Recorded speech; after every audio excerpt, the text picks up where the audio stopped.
My mom said, "We won't be able to do Christmas for the kids this year." I just nodded and then opened Facebook.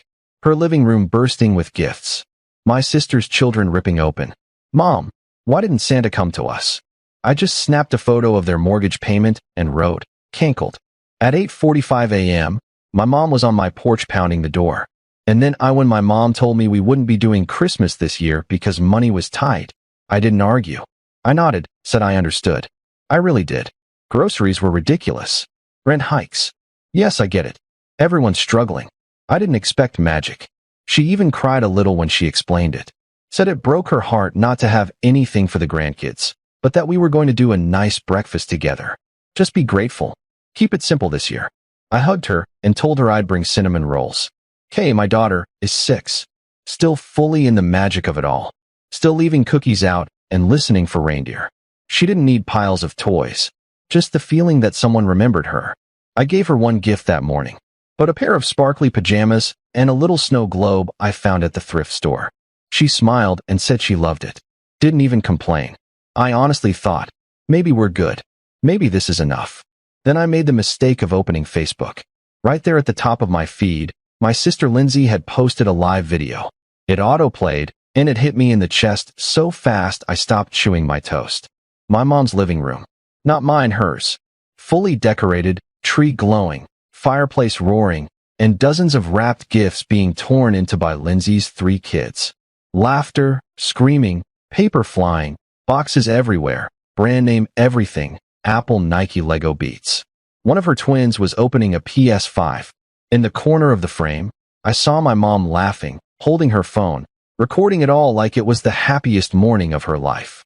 I just stared at the screen. It took me a second to register what I was seeing. My heart was pounding, and I couldn't tell if it was anger or shock. Maybe both. Kay sat next to me watching too. She didn't say anything for a while, then quietly, "Mom, why didn't Santa come to us?" I didn't answer her. I couldn't. My fingers were already scrolling. Screenshots. First the post, then the gift pile, then my bank app. December 3rd, $2,400. Transferred to my mom. The memo read, "Mortgage, love you." I stared at that screen for a long time. Then I opened Facebook again and posted 2 screenshots. One of the money I gave, the other of their extravagant Christmas, and above them just one word. Hence, I turned off the phone, thought maybe that would be the end of it. There wasn't. At exactly 8:45 a.m., I heard pounding on the front door. Not knocking, pounding. I opened it, and there was my mom. Hair a mess, slippers on, coat flapping open like she hadn't even grabbed it properly. She pushed her way into the house without waiting, yelling about how dare I air private things on Facebook. That I didn't understand that Lindsay's kids had needed a real Christmas because they had been through so much. That I was making her look like a liar. That I was being petty. I just stood there. And when she was finally quiet, I asked her the only thing I cared about. "Did you use the mortgage money I sent for their Christmas?" She didn't say yes. But she didn't say no, just stared at the floor then at Kay and said something about how she had to even things out and they'd be crushed without it. I told her to leave. That was it. But the rage didn't settle. It simmered, boiled quietly because this wasn't the first time. It was just the clearest time. The proof was finally visible. And I decided right then that if they wanted me out of their little Christmas fairy tale, they were going to get their wish. But not all at once, though. I was going to cut them off slowly, make them feel it. I didn't bother explaining myself. That post was all the explanation I needed. The silence that followed was loud enough to hear everything they weren't saying. Lindsay didn't message me. Neither did my mom. But 2 days after Christmas, Lindsay posted a story. Her kids were sitting in the living room playing with their brand new gadgets, eating what looked like catered food off Christmas plates. Her caption read, "Some people should stop being bitter and learn to be happy for others." She knew exactly what she was doing. I didn't reply. I just watched and waited. They probably assumed I'd cool off eventually, that I'd sweep it under the rug like always, that I'd keep playing the role they had written for me, the strong one, the giver, the one they could always count on. But this time, they crossed a line they couldn't even see. So I started slow. They were still on my phone plan. My mom, dad, even Lindsay's oldest. I canceled all 3 lines. My mom texted from Lindsay's number later that night. "Our phones just stopped working. Is there an outage?" I didn't reply. Next, I logged into our shared Costco account. I had added them years ago when my dad retired and money got tight. I removed their access. A few days later, my dad left a voicemail. Hey, just tried picking up a few things and the card didn't go through. Thought maybe there was a mistake. There wasn't. I still paid their January mortgage only because I wanted to see how long they pretend nothing happened. Maybe they thought my post was just a heat of the moment outburst, a temporary tantrum. But they stayed quiet. No thank you. No message. No check-in. They just took the money and disappeared. That silence told me everything. So, February came and I cut the grocery money. My mom used to text me her list and I'd order it straight from Instacart. Every week without fail, nothing this time. A week passed. Then I got a message. Hey sweetie, just checking in. Things have been a little rough lately. If you happen to have anything extra for food this week, we'd really appreciate it. I stared at the screen for a moment, then replied. Just, Kay says hi. Nothing more. 3 dots appeared, then disappeared. No response. Out of nowhere, Uncle Tony messaged me. Said they were planning a birthday dinner for Lindsay and asked if I could chip in, called it a family thing. I sent him a screenshot of the Gucci gift box from their Christmas post. Didn't write a word. He saw it, left me on read.by mid-February. Lindsay started texting. First a short one. Mom said you've been acting weird. You okay? Then a longer one. Look, I know you're upset, but this has gone too far. The kids miss Kay. I miss her. Let's talk. I ignored both. Next came a voice message. Her tone was soft, careful, like she was trying on a new personality.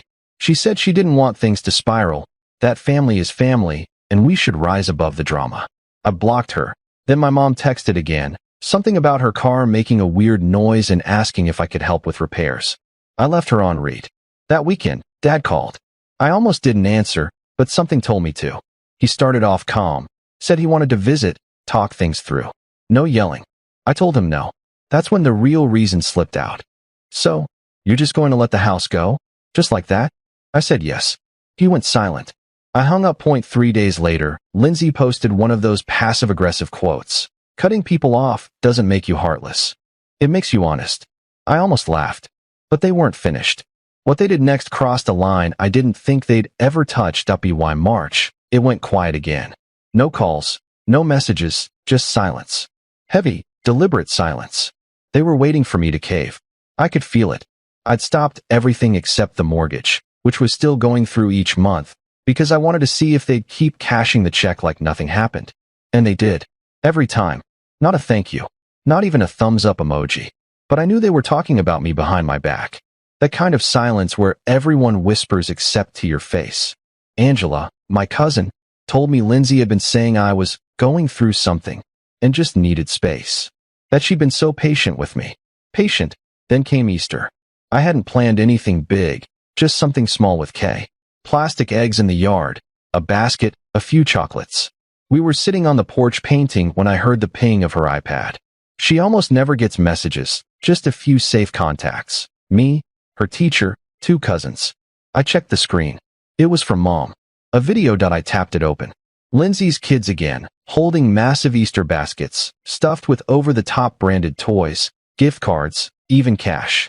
Mom's voice behind the camera saying, "You better thank the Easter Bunny."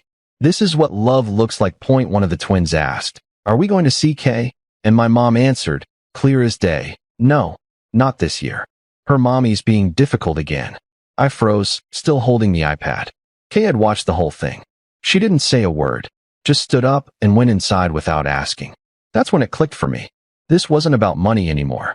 They were using my daughter, trying to make her feel left out. I opened my laptop, logged into the mortgage account, found the recurring payment, and hit cancel. No warning, no explanation. Let them figure it out when the payment bounced. Then I called a locksmith and had the locks changed, just in case. By April, it escalated.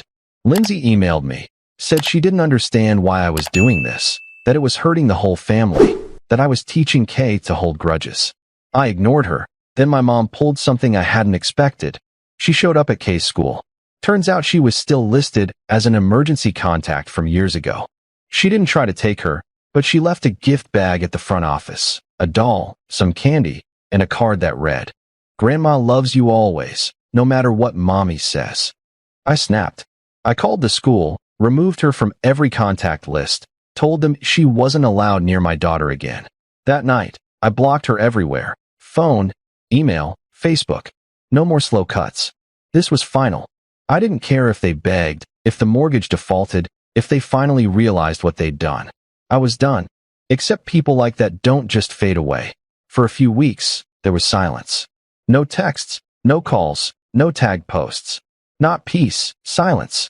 The kind that makes you check your locks twice before bed. I focused on Kay. Spring was in full bloom, and we slipped into a new rhythm. I'd pick her up from art class, we'd grab smoothies, and she'd chatter about the bird she was painting or the girl who hoarded the pink glitter glue. No interruptions, no guilt, no passive-aggressive digs. It was the most peace I'd had in years. Then, in late April, I found a plain white envelope in the mailbox. No return address. My name written in shaky cursive. Inside, a printed draft of a will, cheap printer ink, unbound pages. My parents' names at the top, dated the week before. It read, "We, being of sound mind, leave our home, belongings, and all financial assets to our daughter Lindsay, who has remained faithful and supportive through our final years. No inheritance is to be given to our daughter Lucy, who has chosen to separate herself from this family." Taped to the front was a yellow post-it. You made your choice. So did we. I stood at the kitchen counter, just staring at it. I didn't care about the house. I'd paid for most of it, but I couldn't stand how far they'd go to play the victim. 2 days later, I started getting emails from old co-workers and friends, all saying variations of "Hope you're okay. Your mom mentioned you're having a rough time." Then Kay brought home a flyer from art class with a sticky note. "God doesn't turn his back on family. Maybe you shouldn't either." A woman had been loitering at the food drive. A burner account messaged me threats and creepy videos of Kay. Old photos and voice notes showed up in my inbox. I began documenting everything in a Google Doc, dates, screenshots, names, and told my cousin. She'd heard Lindsay saying I'd lost everything, and that CPS might be involved.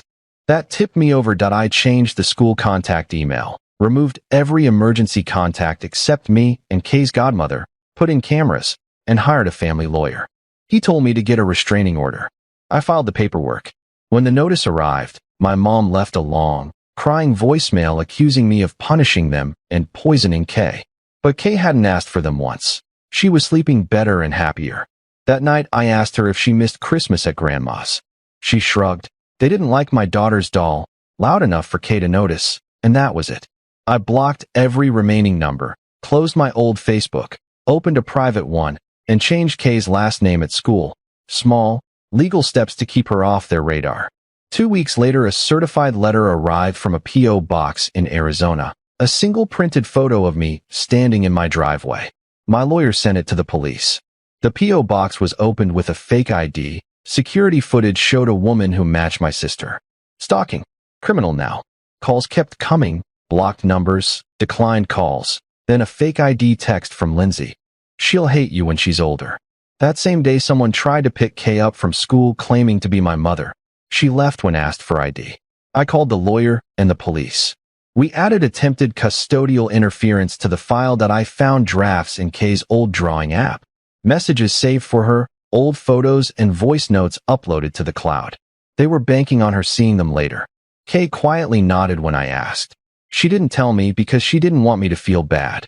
That broke me. I wiped the tablet, bought a new lockdown one, changed every password, and told Kay, simply, that some people make unsafe choices and we're done. She smiled and asked to bake cookies. I saved every message, burner account, and weird letter, handed it all to my lawyer, and filed. For months later, it's mostly quiet, just the occasional forwarded story or someone who still believes them. But Kay is safe, sleeping better, laughing, drawing superheroes. She whispers sometimes, "I'm glad it's just us." Me too. They thought my generosity made me weak. They didn't see that stopping was my strongest move. No more.